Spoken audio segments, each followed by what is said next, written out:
You're listening to Systemic Error Podcast. The failure was designed. Trump official's wife lashes out after Michelle Obama bans her from HBO show, based on an article by Alex Henderson.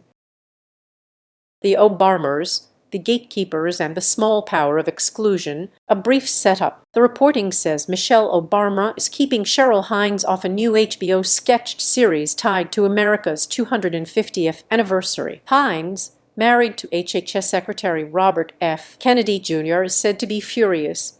The unnamed insiders in the piece present the decision as personal, political, and non-negotiable. Who actually has power? This story is not about an actress being hurt. It is about institutional and cultural power deciding who gets access to a prestige platform. Michelle Obama is not just a former First Lady here.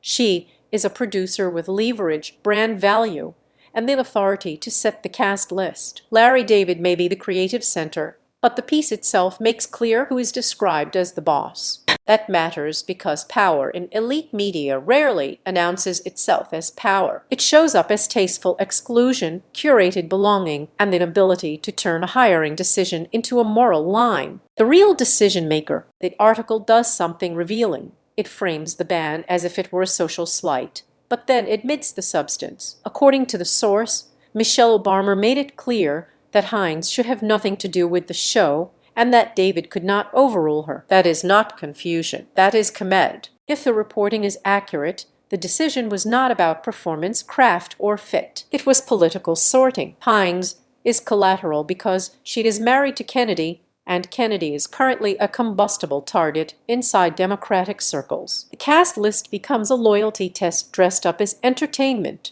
The misdirection. The article tries to convert a power decision into gossip about hurt feelings. That is a familiar elite trick. When powerful people exclude someone, the story gets softened into personality drama, complete with unnamed insiders and melodramatic whispers about who was terribly hurt. But the issue is not Hines's emotions. It is the use of access as a weapon. The insiders quoted here also smuggle in another excuse that Michelle Obama is just intensely anti-Trump, and therefore the exclusion is part of righteous political identity. That framing launders the act. Deliberate gatekeeping gets recast as a temperament issue. Prestige as discipline. There is a second layer here. This is an HBO project celebrating the nation's 250th anniversary, which means it will trade on public symbolism while remaining controlled by private elite power. The people who shape the narrative get to decide whose presence is acceptable and whose is not. The source also notes Michelle Obama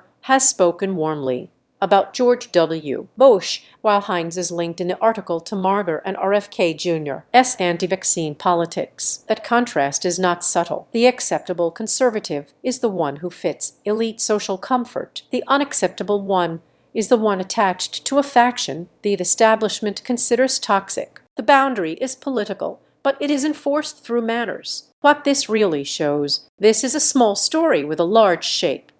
Elite institutions love to describe exclusion as virtue. They call it standards, chemistry, or values. In practice, it is often just disciplined factional power with better lighting. The article's weakest move is its own attempt to aestheticize the conflict. Strip that away and the pattern is plain.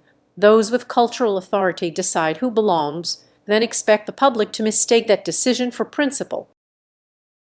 You've been listening to Systemic Error. Thanks to AlterNet for today's article, with the automated voice of LJ. Thanks for listening.